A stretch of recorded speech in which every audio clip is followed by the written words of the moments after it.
Okay na.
Bak?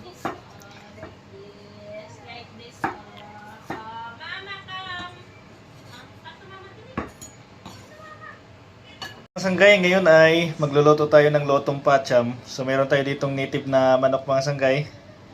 So native na manok. So sasabawan natin, gagawin nating sinampalukan na manok. Right, so ito yung mga panahog natin. Meron tayong luya, sibuyas, bawang, sili green.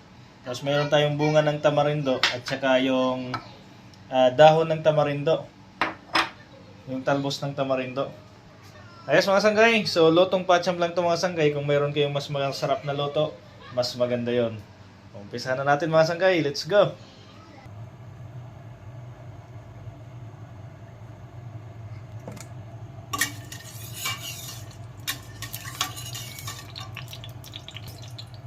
Simulan natin yung sibuyas.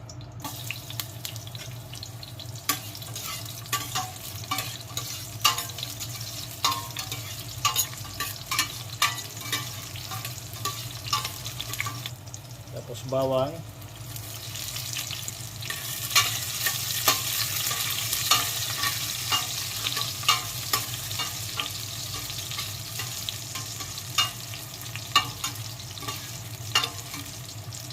Tapos yung ating luya mga sanggay. Sabayan natin sa paggisa. Para mawala yung lansa ng manok.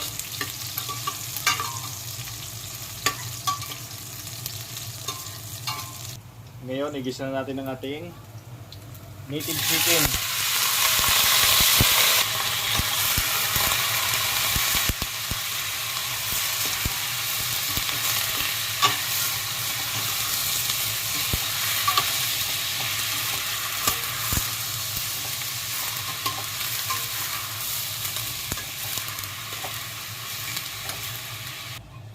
Ngayon, lagyan natin ng tubig.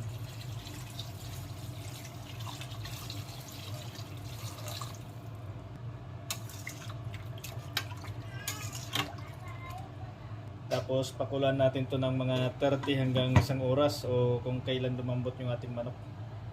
Okay.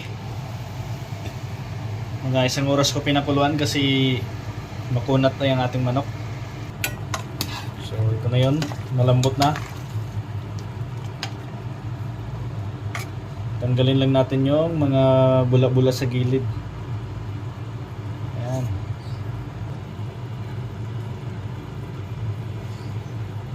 Yan mga sanggay. Pakuluan na natin yung ating sampalok. Ito yun.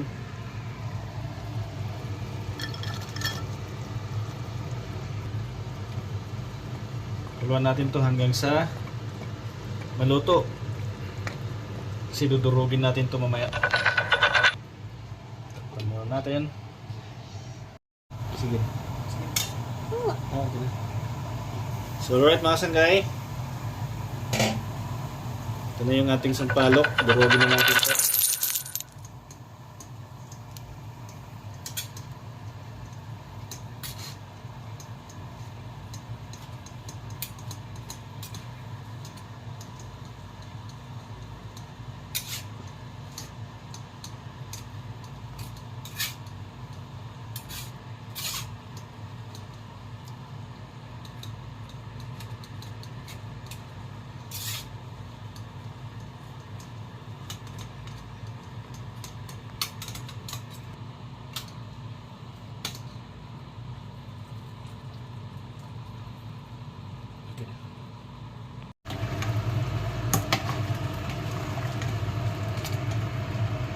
Yan, lagyan natin ng asin. Lagyan natin ng pampalasa.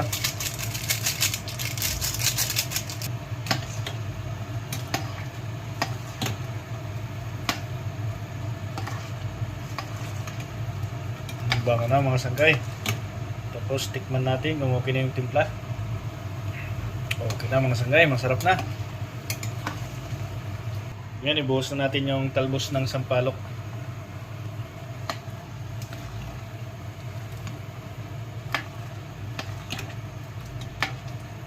Tapos lagyan natin ng chili green.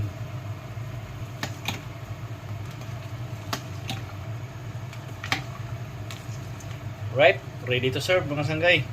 Kain na.